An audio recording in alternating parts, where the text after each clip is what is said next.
The year is 324 in the northern divine region's Bitey City.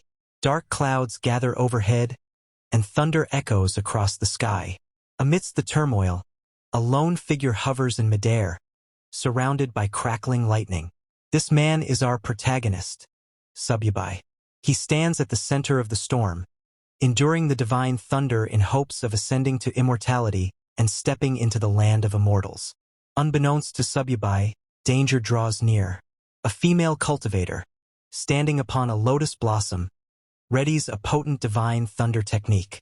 With her sword lifted high, she launches a strike aimed directly at Sububai. At the final instant, Sububai manages to evade. Though he escapes a fatal blow, the attack wounds him and he crashes to the ground. The woman descends, pointing her sword at him, demanding his surrender. She is Lin Wonk, one of Sububai's own disciples. Sububai, stunned and furious, cannot believe that his trusted disciple would turn against him. Enraged, he readies a deadly counterattack.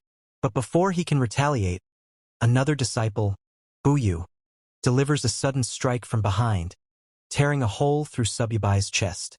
Buyu then turns to Lin Wonk and argues that, despite their master's many wrongs, they should at least allow him to perish with some dignity. Sububai, gravely injured, can only laugh at such betrayal. He had never treated his disciples unjustly. How could they commit this against him? Furious, he swears he will not fall alone. If he perishes, he will drag them down with him. Just as he prepares to release another technique, a third disciple named Schwer activates the falling treasure copper coin, slamming Sububai hard into the earth. He lies there helpless, shocked that even Schwer would stand against him. Two other disciples, the eldest and the fifth, are absent, leaving Sububai to wonder about their whereabouts. Schwer commands her master not to resist, blaming him for countless crimes that cannot be forgiven and warning him not to blame anyone else for his fate. Hearing this, Sububai only laughs and asks if they truly believe the false charges against him. But now that they have drawn their blades against him, he cannot forgive them. In desperation, Sububai uses the divine soul's true body law of heaven and earth technique, a self-destruction meant to drag his enemies into death with him. Realizing his intention too late, Lin Wonk and the others rush to stop him. She frantically asks Buyu if their senior brother Heo has a backup plan because the situation has spiraled beyond control. Regardless of their efforts, they fail to prevent the inevitable. Sububai detonates his own soul's true body, obliterating himself, his disciples, and half of the continent in the cataclysmic blast. But that is not the end. When Sububai next opens his eyes, he finds himself in a strange, unfamiliar place. As he tries to make sense of his surroundings, he hears frantic noises outside. Peering through a window, he sees a world overrun by a zombie apocalypse, with people fleeing for their lives as hordes of the undead roam the streets. Realizing he has been reborn, Sububai's thoughts turn back to his traitorous disciples. Why would they betray him? What did they stand to gain? For now, those questions must wait. His priority is to train this new body to its peak, return to the world of immortal cultivation, and make his former disciples pay for what they did. He attempts to gather spiritual energy as he once did. His cultivation had been close to the immortal realm, so if he could just sense the ambient spirit power, he should be able to progress swiftly. Yet, to his shock, he feels nothing. Thinking his body might be too weak, he looks outside again and realizes the truth. This world has no spiritual power at all. Furious, he can hardly believe it. How is this possible? Without spiritual power, there was no way for him to cultivate in this world.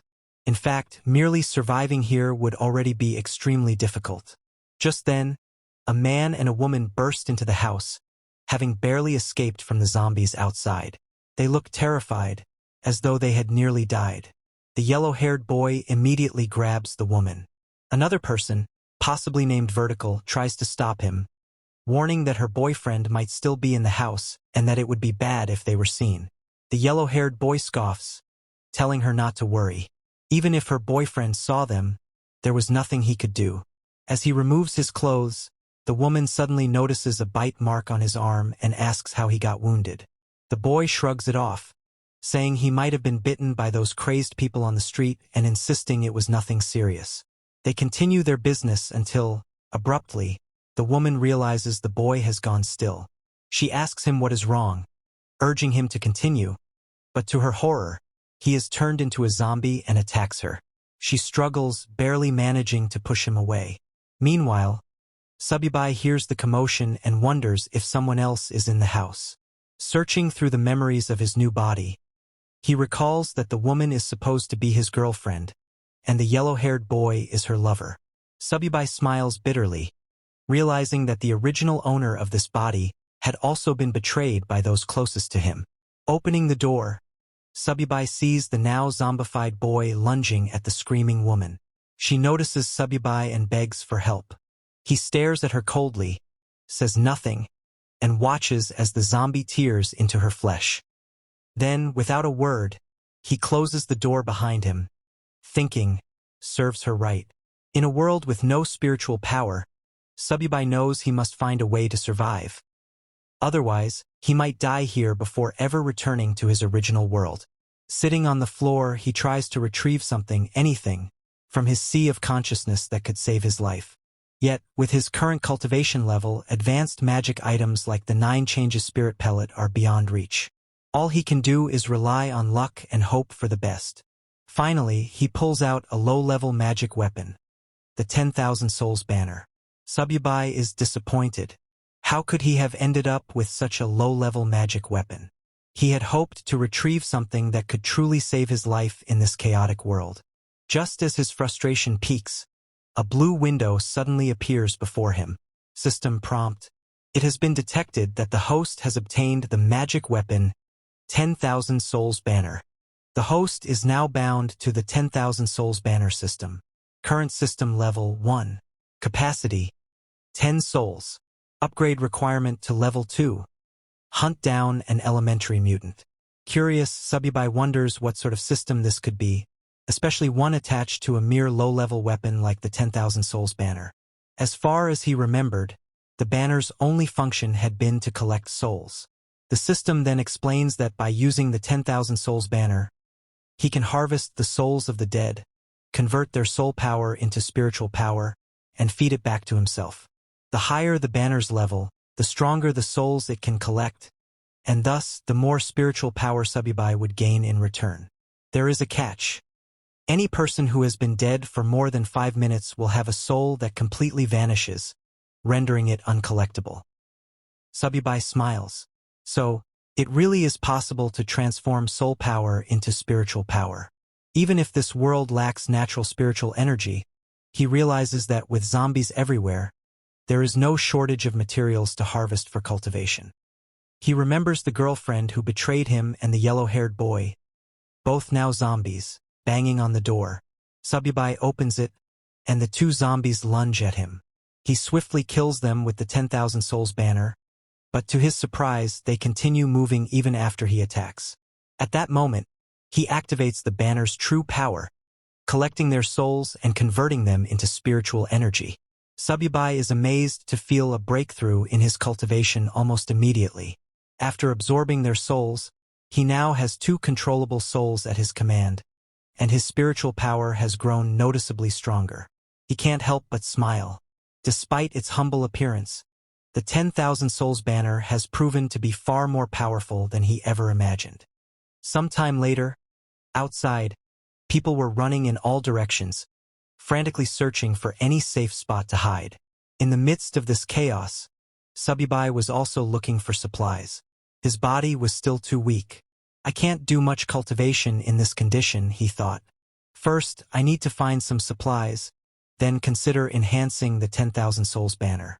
Suddenly, a group of zombies perched atop a nearby building heard the commotion below. They leaped down into the fleeing crowd. Among them was a plump, blonde-haired woman who panicked upon spotting the zombies heading toward her. In a desperate attempt to save herself, she grabbed another woman from the crowd.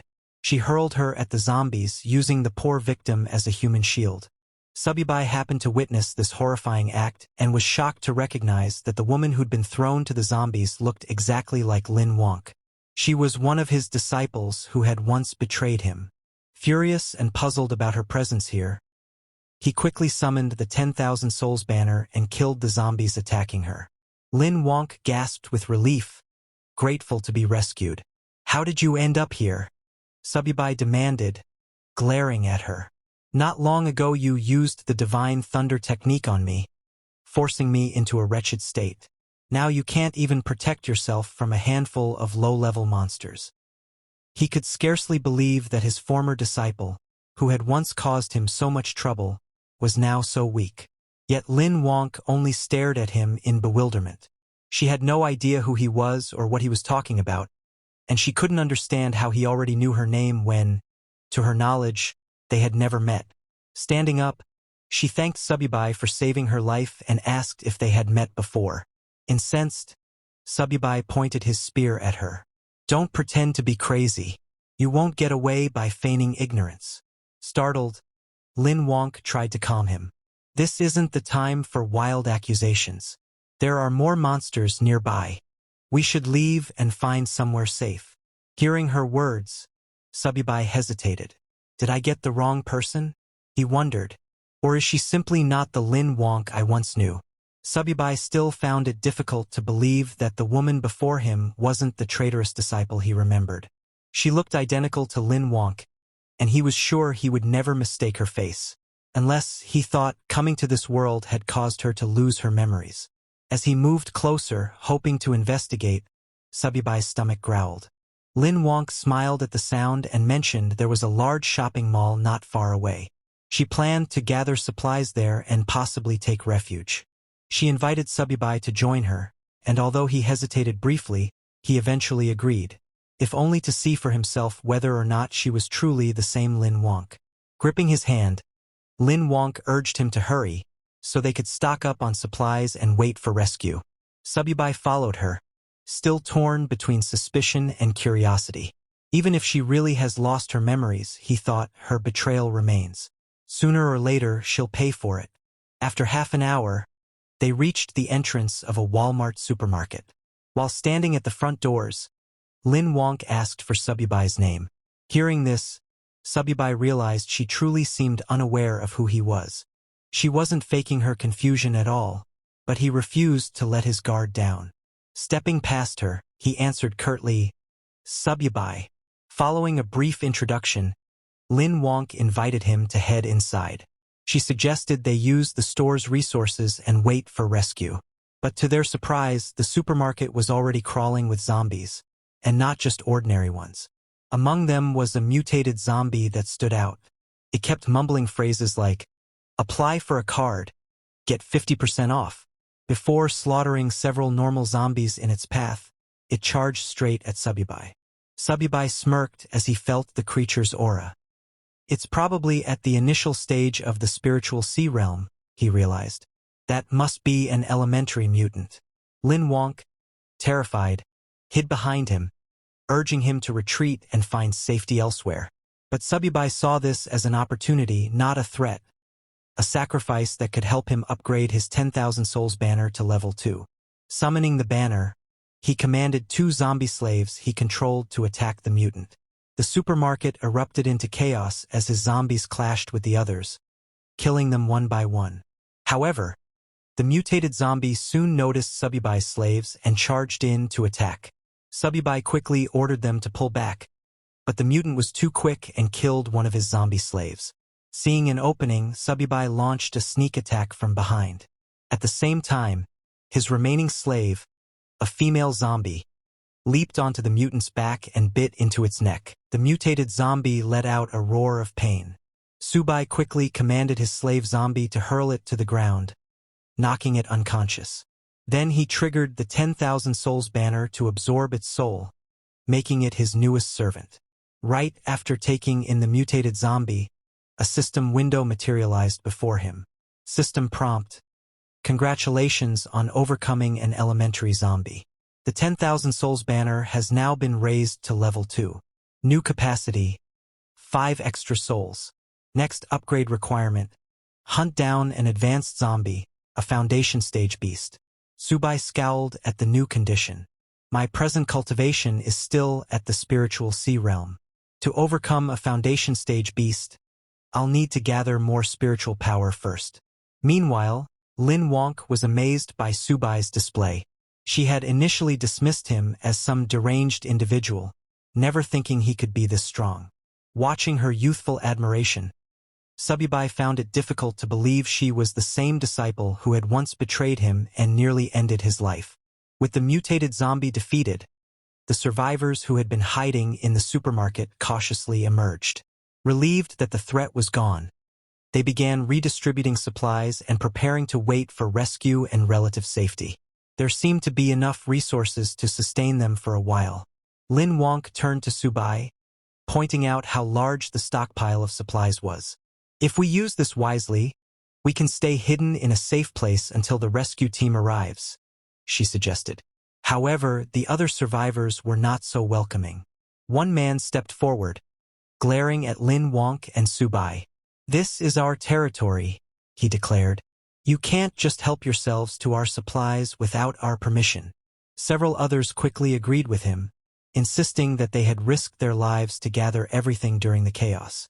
They weren't about to let newcomers take advantage of their hard work. Lin Wonk bristled at their accusations and shouted back, "If Mr. Subai hadn't killed that mutated zombie, all of you would have been sitting ducks waiting to die. Now you want to claim these supplies for yourselves and ignore the fact that he saved your lives." However, they didn't believe him. They said he was as thin as a bamboo pole. How could someone like that kill a monster? In their opinion, the monsters must have killed each other. Lin Wonk shouted, unable to believe how shameless those people were. Before she could say anything more, Subai stopped her and warned her not to argue with mindless people, reminding her that words alone wouldn't change anything. Lin Wonk looked at Subai and insisted that he was the one who had obviously defeated those monsters. She couldn't let anyone else take advantage of his hard work. Subai simply smiled and said, "Only the weak use such petty tricks. The strong are always right." He cast a cold gaze over the crowd and announced that he needed supplies, asking who was in favor and who was against it. They all opposed him, telling Subai there were many of them and only one of him, so he couldn't win. They advised him to leave peacefully, hinting that if he angered them, they wouldn't be responsible for what might happen. Subai only smiled and said that if he couldn't get supplies peacefully, he would have no choice but to kill them. Once they were dead, all the supplies would be his. He summoned his mutated zombies and ordered them to attack. Terrified, the crowd begged Subai to spare them, promising he could take all the supplies he wanted as long as they could keep their lives. But he didn't care. He killed those who had threatened him. The rest fled in terror, trying to save themselves. Standing confidently, Subai asked if anyone else wanted to stop him. No one dared say a word.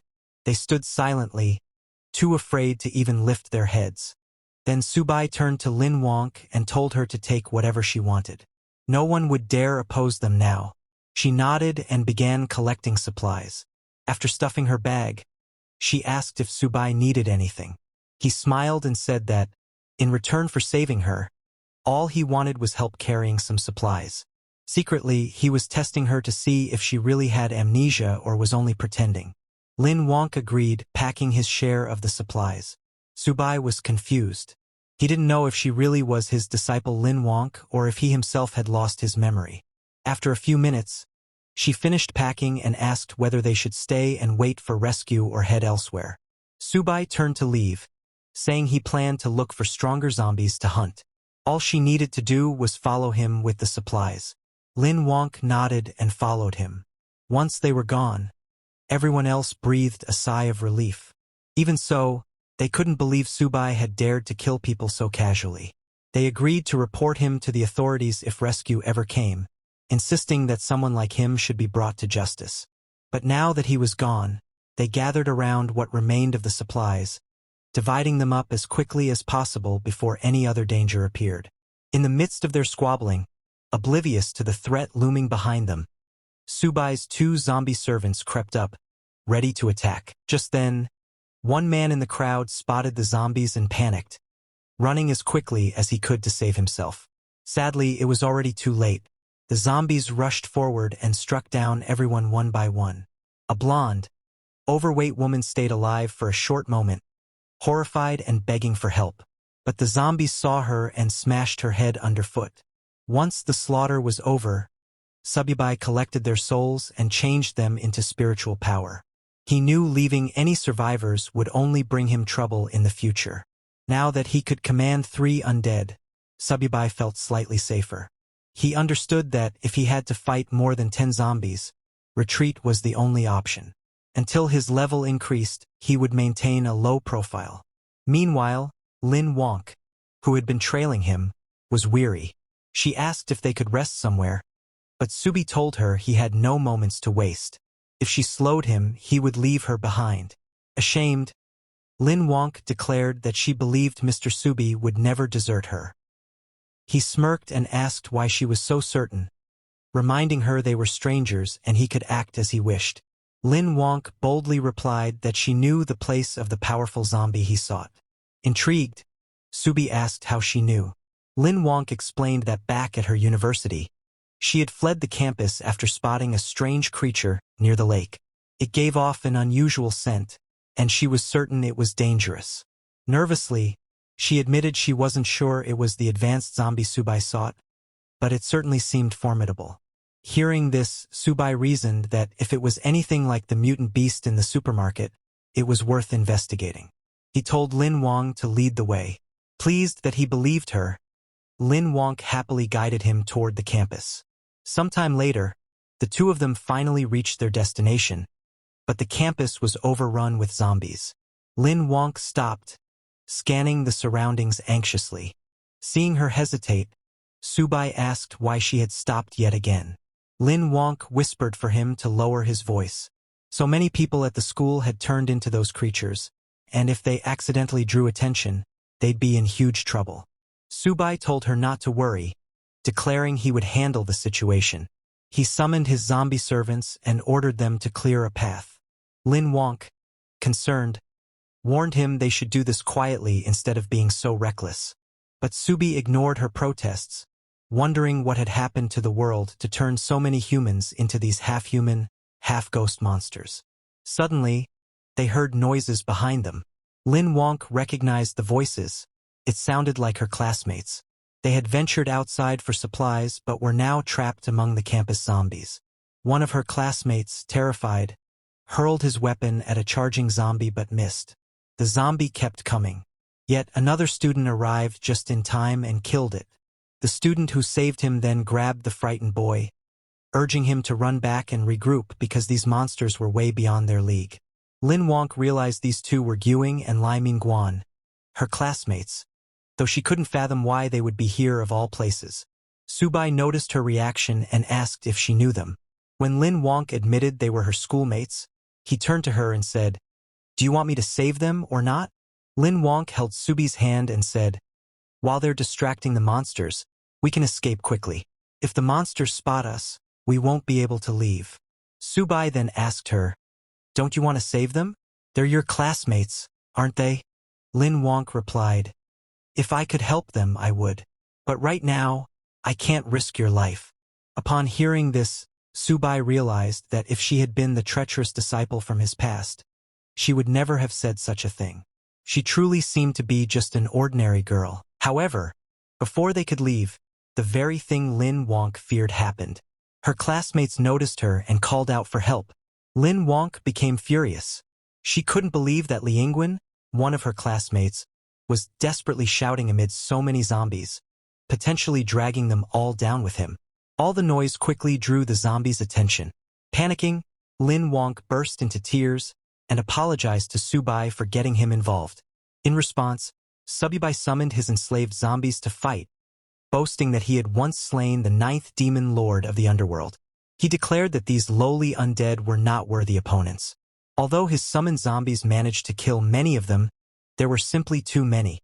Subai lost 2 of his contracted zombies, and his mutated zombie was also in trouble.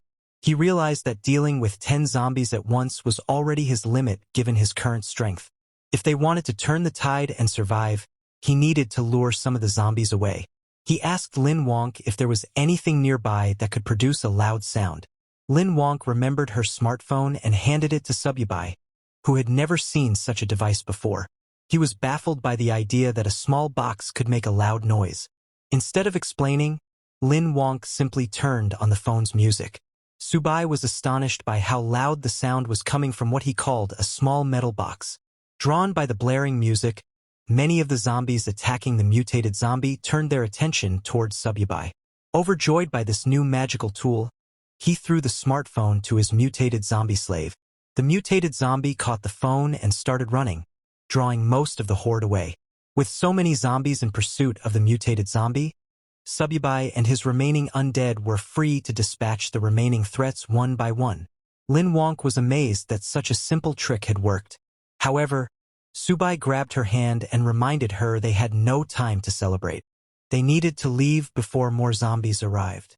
Moments later, both of them managed to escape safely to the classroom building.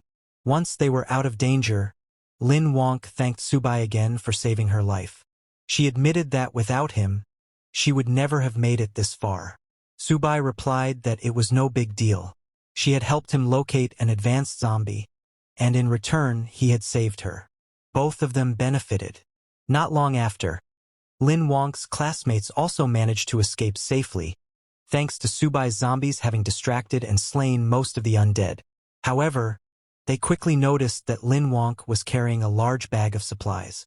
They were thrilled to see Lin Wonk return with so many supplies. With that amount, they believed they could wait for a rescue team to arrive. However, Lin Wonk scoffed and reminded everyone that these supplies were obtained by Mr. Subai, and she had no right to distribute them on his behalf. Li Mingguan was furious. He told Lin Wonk that there was no point in distinguishing yours and his in a crisis like this. Other students also needed these supplies to survive. Another one of Lin Wonk's classmates, sensing the tense atmosphere, stepped in and suggested they all stop arguing and return to the classroom first. They could decide how to distribute the supplies once they were somewhere safer. Turning to Subai, he also invited him to join them, saying they should all stick together in times like these. Subai and Lin Wonk followed them back to the classroom. On the way, Lin Wonk apologized to Subai for the trouble, but assured him that she would not let anyone touch his share of the supplies. Subai told her not to worry. His only goal was to find the advanced zombie. Still, he asked how she could be certain these people would listen to her. She replied that there were many teachers among the survivors, so nobody would dare do anything extreme. Subai simply smiled and said they had better behave, or he couldn't guarantee their safety. Meanwhile, the bold student whispered to Liangwen that he had seen the bag was full of food. With so many supplies, they could sustain themselves for at least a month until rescue arrived. Liang nodded but worried that Lin Wonk wouldn't agree. And then there was also the matter of Subai. Another student chimed in, saying that now they were back on their territory, Lin Wonk and Subai couldn't simply refuse. If they cooperated, they might receive something in return. If not, they would have to deal with them the hard way. Moments later, they arrived at the classroom door. Li Mingxuan called out to the teacher to open up, announcing they had brought supplies. The teacher, relieved to see them safe, invited everyone inside and asked for the supplies to be handed out. As Subai entered, he noticed that many survivors were present. They had managed to avoid the zombies so far, perhaps because the undead hadn't swarmed this area yet. The same bold student pressed Lin Wonk to distribute the supplies right away, complaining that they hadn't eaten anything for 3 days. Gritting her teeth in frustration, Lin Wonk said she would only give out half. Mr. Subai owned the other half, and they had no right to touch it. Li Mingguan scoffed and asked why a single person needed so much food. He offered to buy Subai's share at 10 times the market price. Looking at Subai, he asked if he minded selling. Subai smiled and agreed. In that moment, Li Mingguan tried to claim all of Lin Wonk's supplies, forgetting that Subai was no pushover. Subai promptly summoned his mutated zombie slave, ready to attack Liangwen. Seeing the monster appear inside the classroom, everyone panicked and scrambled for safety. Only then did they realize the zombie seemed to be under Subai's control. Subai grabbed Li Mingguan by the collar and snarled that because of Li Mingguan's earlier actions, he had lost 2 undead minions. Yet Li Mingguan still dared to demand Subai's supplies. Li Mingguan apologized profusely and begged for his life. Subibai asked, "Should I kill you, or should I take your soul to make up for my losses?" Terrified, Li Yingguan pleaded with his classmates Zhang Hao and Gumming to intercede, since they were the ones who had come up with the plan in the first place. Zhang Hao and Gumming quickly denied any involvement, insisting it was all Ling Xuan's idea and that he alone should bear the blame. Ling Xuan was shocked at the betrayal, cursing them for abandoning him. He turned to Lin Wonk, begging her to ask Subai to spare him. He promised he would never try to steal supplies again. Subai was curious how Lin Wonk would react. Surprisingly, she apologized on Li Mingguan's behalf and asked Subai to forgive him just this once for everyone's sake. She said they could take her share of the supplies, but no one was to touch Subai's. Watching her selfless behavior, Subai realized that she truly might not be the treacherous disciple he once knew, despite her resemblance.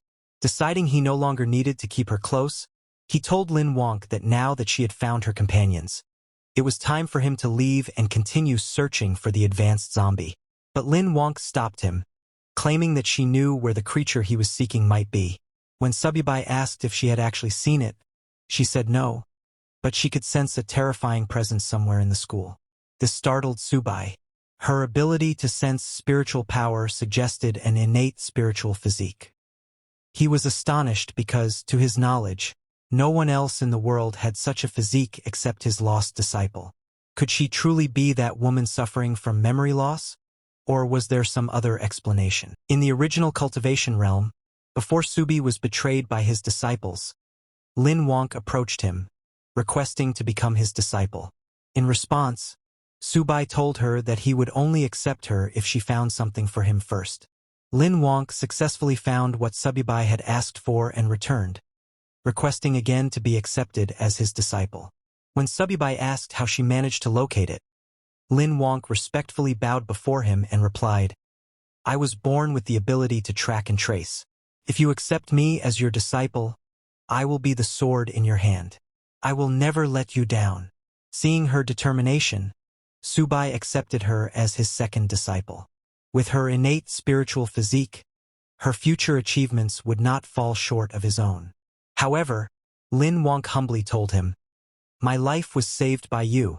I would never dream of surpassing you. I only wish to serve by your side and ease your burdens." Subai walked up to her and said, "Stop calling me senior. Now that you're my disciple, you should call me master."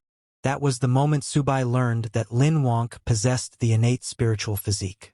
Although he wasn't sure how she had lost her past memories, for him, it didn't matter. He was still planning to kill her. He extended his hand to capture her soul and make her his servant, dooming her to eternal soul refinement. But suddenly, Lin Wonk grabbed Subai's hand and urgently warned, "That thing I've been sensing, it's really coming this way. We must leave now before it's too late." Hearing this, Subai fell silent. Then, in the next moment, he burst into laughter like a madman, shocking everyone in the room. He thought to himself, "I nearly killed her just now, but this is an innate spiritual physique, a one-of-a-kind rare body. Killing her outright would be such a waste. Rather than that, I'll treat her as a chess piece. Once she outlives her usefulness, I won't shortchange her. She'll have her own place inside the soul banner."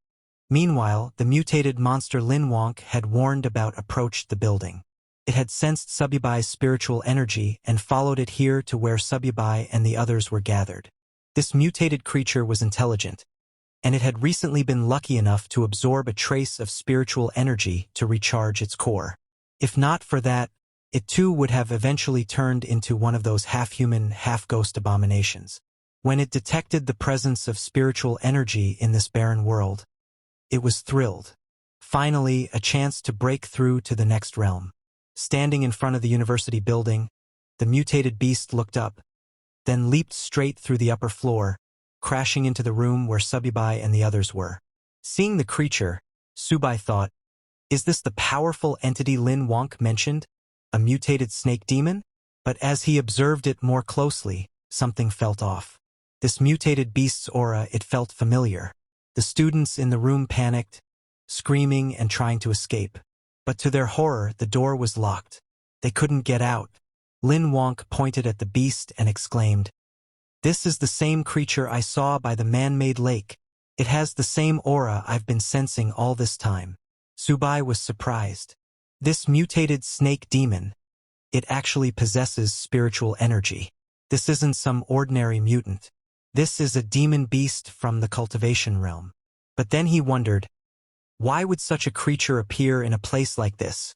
The mutated snake demon sneered and spoke, "Even though this world lacks spiritual energy and is crawling with ghostly pests, it's far more fun than that wretched cultivation realm.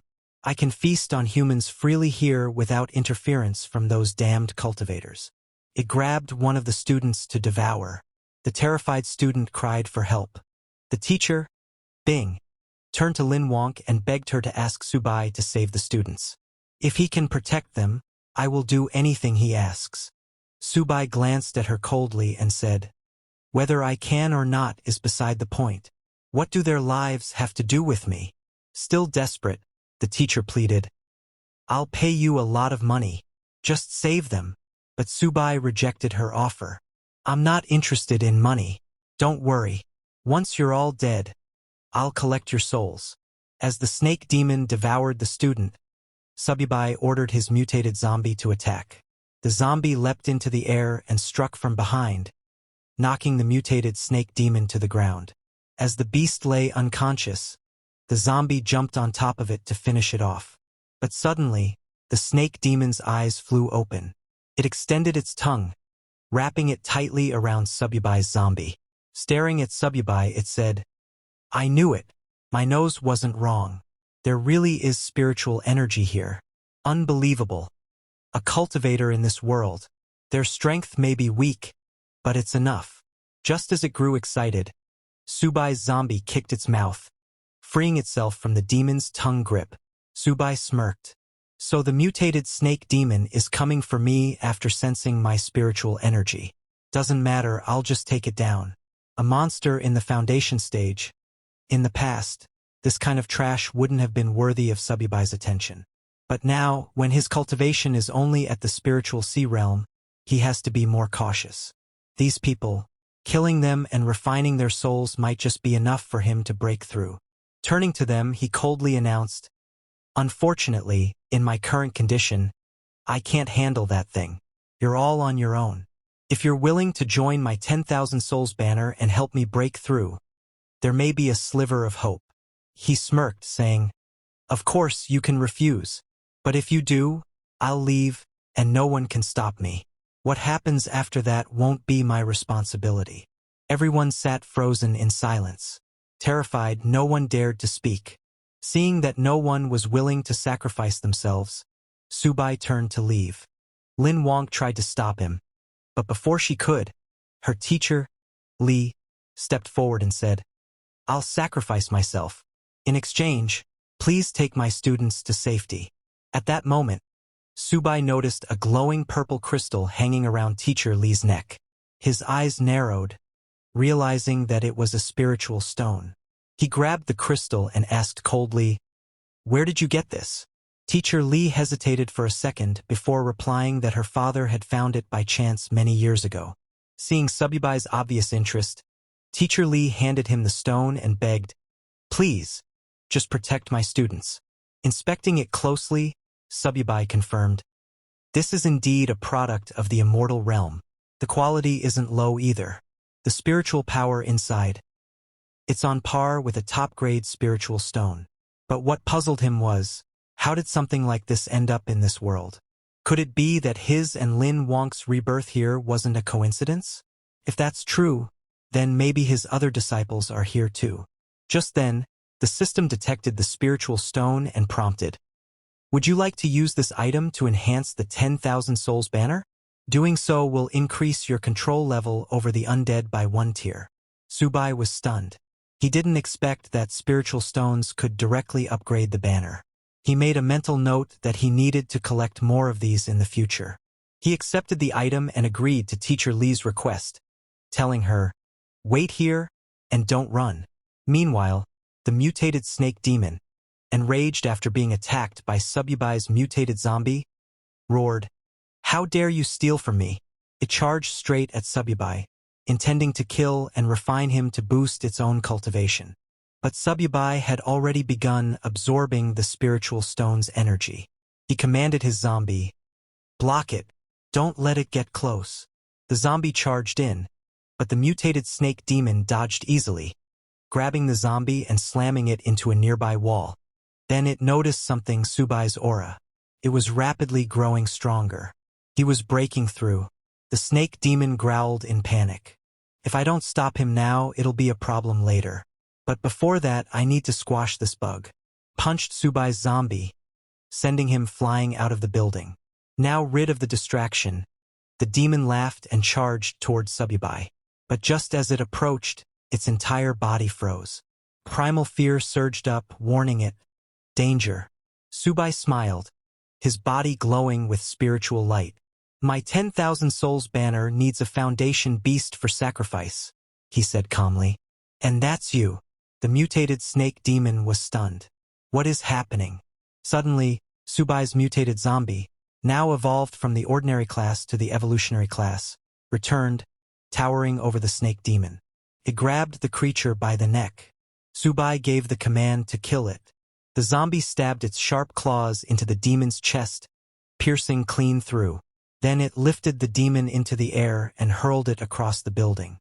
But just before falling, the mutated demon clung to the edge and caught itself. Breathing heavily, it realized that it had underestimated Subyubai. It didn't expect him to break through mid-battle. Still, it wasn't ready to give up. Roaring, "It's not enough to defeat me!" It let out a piercing cry, summoning the nearby zombies to swarm in and help it kill these humans. Just then, Li Mingguan transformed into a half-human, half-snake demon and killed both of his friends. The other students were shocked to see Li Mingguan slaughter his fellow classmates. One of the students cried out, "Why would he do this?" Li Mingguan smirked and replied with a chilling grin that he had tolerated all of them long enough. He smiled and asked, "Doesn't it feel good to be betrayed?" He turned toward the remaining students and charged at them, intent on killing everyone. The students screamed and scattered, desperately trying to escape. Some even begged, "Ling Xuan, please let us go. Spare our lives." But he didn't listen. He was enjoying the feeling of ruling over mere ants. Seeing this horrifying massacre, Teacher Li collapsed to the ground, her voice trembling. Why did it end up like this? Terrified, Lin Wonk turned to Subai and asked, "What happened to Li Mingguan?" Subai simply smiled. He didn't expect to see a human willingly become a beast servant. But this development suited him perfectly. The more that die, the better. It saves him the effort. They'll all become part of his 10,000 souls banner eventually. As Li Mingguan prepared to kill the last student, Teacher Li stepped in and shouted, "Stop! I can't let you go on like this." Li Mingguan grabbed her by the collar and hissed, "You want to die too? Fine.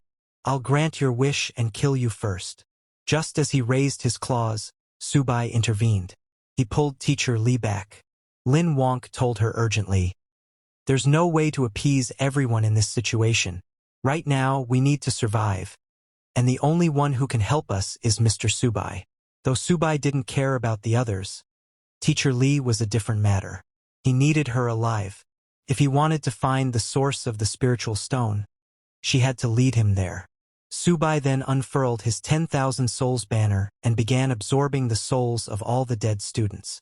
Li Mingguan was stunned. He had waited so long for his master to appear, and now nothing could stop him.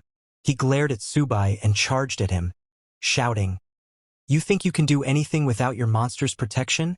Subai calmly smiled and summoned the very students Li Mingguan had just killed. Their ghostly forms lunged at him, trying to drag him into the 10,000 souls banner. Li Mingguan was confused. How are they alive? I just killed them moments ago. Then he realized they weren't alive. They were just wandering spirits reanimated by Subai's power. There's no time to waste on them, he growled. Meanwhile, the mutated snake demon watched Subai's 10,000 souls banner and scoffed. You're planning to use that trash weapon on me? Do you think I'm made of mud? Subai chuckled. You have no idea who I am. And my 10,000 souls banner still needs a dead soul like you as a sacrifice. At the same time, Luing Swan managed to partially free himself from the grasp of Subai's zombies and ran toward the mutated snake demon for help. The demon scowled. Just my luck. I finally meet an immortal cultivator, and he turns out to be a demon cultivator. These puppets he controls are strange and dangerous. If I don't act quickly, I'm in trouble. Although he had already broken through to the Foundation realm, he knew that continuing the fight might end badly. At worst, I won't get any spiritual energy, and I'll die too.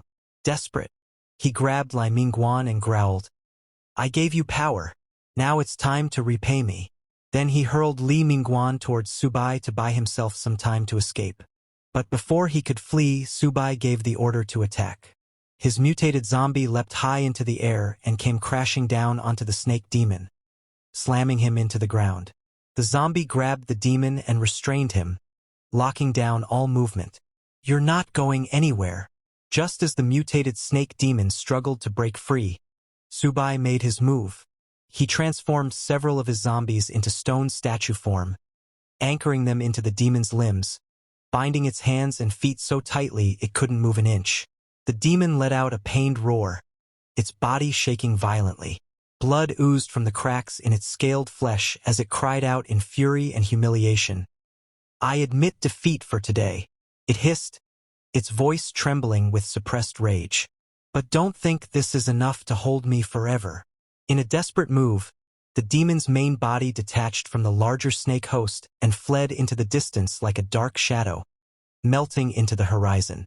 Li Mingxuan, who had just barely survived, watched the escape in panic. Don't leave me behind. I haven't escaped yet.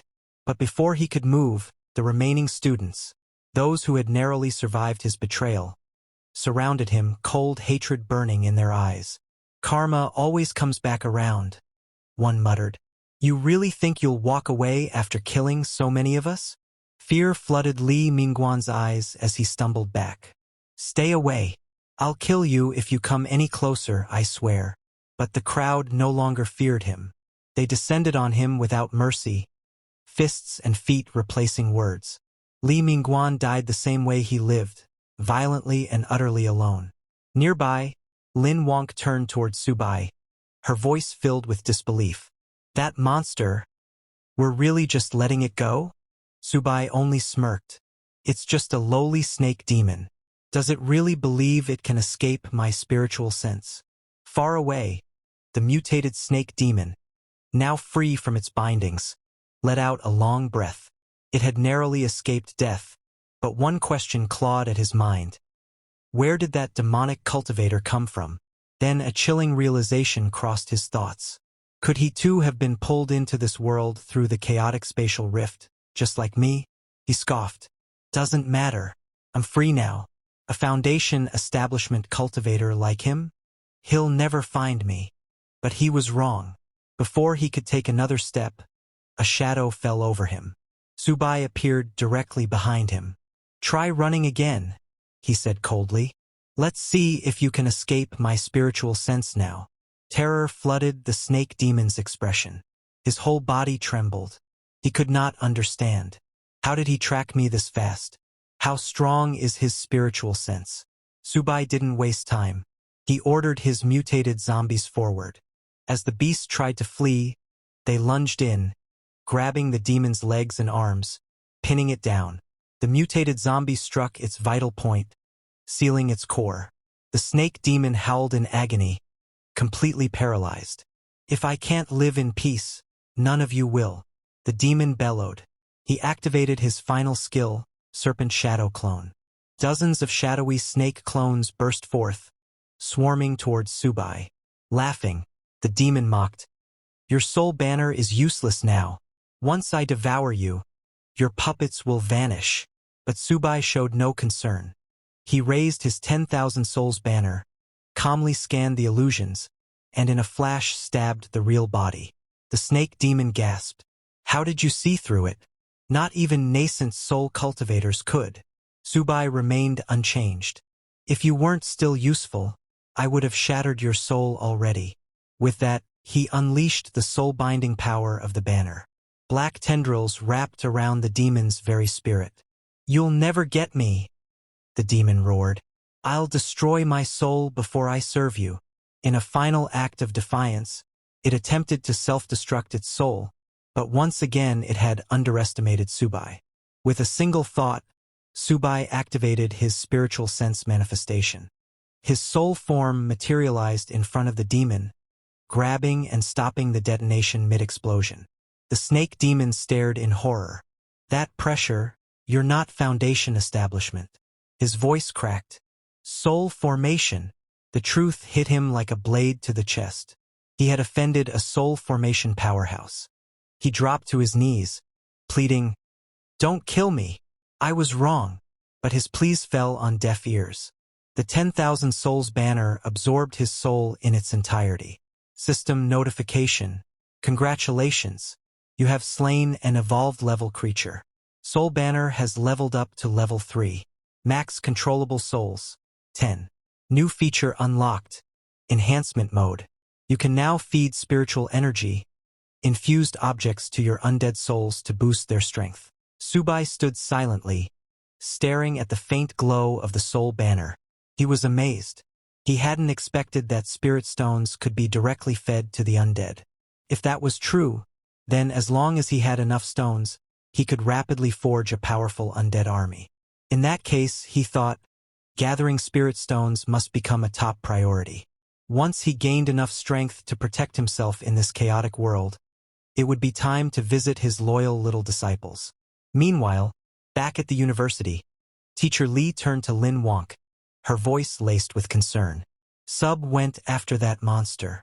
Isn't he in danger?" But Lin Wonk replied calmly, "Don't worry, Mr. Subai will be totally fine. A monster like that is no match for him."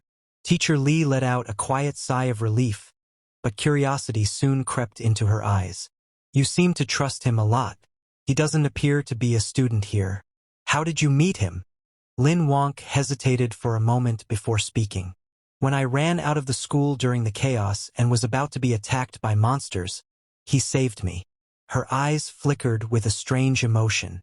"When I first met him, I felt something odd. A strange sense of familiarity, like I've seen him before." Just then, Subai returned. Lin Wonk ran toward him. "Mr. Subai, are you hurt?" He pushed her gently aside and replied coldly, "A low-level demon like that. There's no way it could hurt me." Then he turned to Teacher Lee. "Do you know where to get more of those spirit stones?" Teacher Lee looked apologetic. "That one belonged to my father. I don't really know where he found it. If you want answers, you'll have to ask him yourself." Subai narrowed his eyes. She hesitated again, then spoke cautiously. "If you truly want to find him, we'll have to make another deal. The last time I spoke with him was 3 days ago. He was trapped somewhere, waiting for rescue. If you want that information, we'll have to find him first." Subai's face darkened. "This woman, is she trying to use me to save her father? If the old man had knowledge about spirit stones, it would be worth the time." "Fine," he said. "I'll go with you. But listen carefully. If I find out you're lying to me, not only will you die, but everyone else will too, including your father." Teacher Lee trembled under his gaze but nodded quickly. "Understood. I'm sure my father won't disappoint you." She then turned to her surviving students. "We're leaving with Mr. Subai."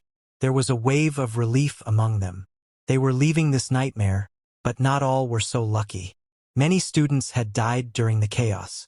As Subai looked at their bodies, he raised his 10,000 souls banner and summoned their souls. One by one, gasps echoed through the group. The students stared in horror. Even Teacher Lee's voice trembled as she asked, "Why are you taking their souls?" Subai turned to her, his expression unreadable. "They were going to be wasted otherwise. Now they reside in the soul banner, my personal puppets." He glanced toward the school gates. "Enough talk. Let's go. I don't have time to waste here." Despite the grim nature of it all, Teacher Lee bowed slightly. "Mr. Subai, if it weren't for you, we'd still be trapped in that classroom. We would have starved or been torn apart by monsters." Sub scoffed. I didn't do this for free. Everyone got what they needed. Now that he had broken through to the foundation establishment stage, Sububai could feel his divine consciousness gradually recovering. He should now be able to retrieve higher-tier artifacts sealed within his soul domain. Without hesitation, he focused, reaching inward, and suddenly, a brilliant sword appeared before him. Sub's eyes widened. Could it really be fate? Lin Wonk stared at the sword, stunned. Something stirred in her heart. I feel like I've seen that sword before. Subai turned to her, expression sharpening. Could this be a sign that her memories are returning? He narrowed his eyes. If this girl truly regains her memories and realizes she's fallen into the hands of her former master. A lamb remembering her shepherd just before the slaughter. He threw the sword onto the ground and looked at her. Hold on to it. Lin Wonk blinked in surprise. Me? What do I even do with a sword? Are you asking me to fight monsters? Sub nodded. I won't protect you forever. You need to learn to protect yourself. She hesitated. I've never used a sword before. You'll have to teach me later. As she nervously picked it up, her fingers brushed the blade, and flashes of memory surged through her mind. Moments long buried, of a distant mountain sect, her master Subai, and the day she was tested to become his disciple. The pain of betrayal, and the haunting image of a mysterious senior brother whispering lies to her and her senior sister. Lies that turned them against their master. She staggered back slightly, clutching her head. The fragments were blurry, incomplete, but they were returning. At last, Lin Wonk finally saw her master's face. The very master she had betrayed, and he looked exactly like Subai. Seeing the angry gaze of her master, Lin Wonk got so frightened that she lost consciousness and fell to the ground. Seeing her suddenly fall, Teacher Li and the others were shocked. But before anyone could help her, Subai, realizing that Lin Wonk's memories had returned, immediately raised his soul banner and released his newly controlled snake beast to attack and kill her. Before Lin Wonk could even understand or say anything, the snake beast coiled its muscular body around her and began squeezing. Seeing Subai attacking Lin Wonk, Teacher Li and her students were too shocked. Teacher Li ran forward, begging Subai to stop, but Subai didn't even flinch. The snake beast continued tightening its grip, suffocating Lin Wonk slowly. Lin Wonk struggled and somehow managed to free her mouth. While coughing, she said, Mr. Subai, your monster has gone insane. Please help me quickly. Subai approached her and pinned down the soul banner right in front of Lin Wonk, scaring her. He sat down and asked, Lin Wonk, do you remember now? Scared and confused, Lin Wonk asked, Remember what? What are you talking about? Teacher Li pleaded with Subai to save Lin Wonk, saying she was a good child. Subai was also confused, not understanding what was going on. Lin Wonk's reaction just now didn't seem fake, and he wondered if it could really just be a mere restoration of her memories for a split moment. But he was not sure, so he decided to investigate it himself. He placed his hand on Lin Wonk's head and used Soul Search to look into her memories. He saw all of Lin Wonk's memories, himself included, but found nothing. He knew that memories couldn't be faked and wondered if she really had not recalled her past. Both Lin Wonk and Teacher Li looked at Subai, scared and confused. After confirming for himself, Subai decided to let her live for now. He stood up, called back the snake beast, which released Lin Wonk, and returned it to the soul banner. Subai then walked away as if nothing had happened, telling Lin Wonk, maybe this sword doesn't fit you that well. He took back the sword and told everyone, don't waste time. Teacher Li then turned to her students and told them, it's okay, hurry up and follow. But Lin Wonk felt something odd. She couldn't understand why she had suddenly called Subai master and what this sense of familiarity toward him was. Not just her, even Subai was very confused. Wondering if this was all God's will, he decided he would definitely investigate this matter. After walking for a few hours, Teacher Li led them all to a building. Pointing at it, she told Subai, this is one of my family's properties, and my father last contacted me from here, but it looks like he wasn't able to evacuate because of those monsters. Looking at the building, Subai said, If that's the case, let's go check it out. But a student of teacher Lee suggested that they should not go in and should just wait here for Subai and the others to come out. Other students agreed, saying they might not be able to help Boss Subai if they went in. So, it was better to meet them here again. Subai said, "No problem," and told them, "Since I took you out of the school, my part of the deal has been fulfilled. Where you go now has nothing to do with me." Teacher Lee looked at her 3 students, who were standing there scared. She told them, "Stay here and don't run around. When they come out, we will take you to the official shelter. It's safe there." The students told her not to worry, saying they would definitely stay put. After Teacher Lee left with Subai and Lin Wonk, those students sighed with relief, saying, "We are free." A girl told the others that she didn't dare breathe deeply for fear that Subai would kill them if he was displeased. Others agreed, saying he was scarier than the monsters. A third person told them both to stop talking for now. They just had to stay quiet here to survive. Meanwhile, Subai, Lin Wonk, and Teacher Lee approached the building's gate. But before they could enter, Lin Wonk sensed something and asked them to wait. She looked to the side and saw something approaching.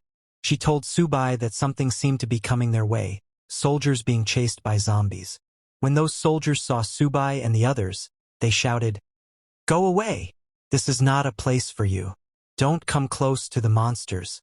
Return immediately," they shouted while shooting at the zombies. Teacher Lee told Subai that these people were likely the official rescue team and would know where her father was trapped. Hearing this, Subai decided to keep them alive.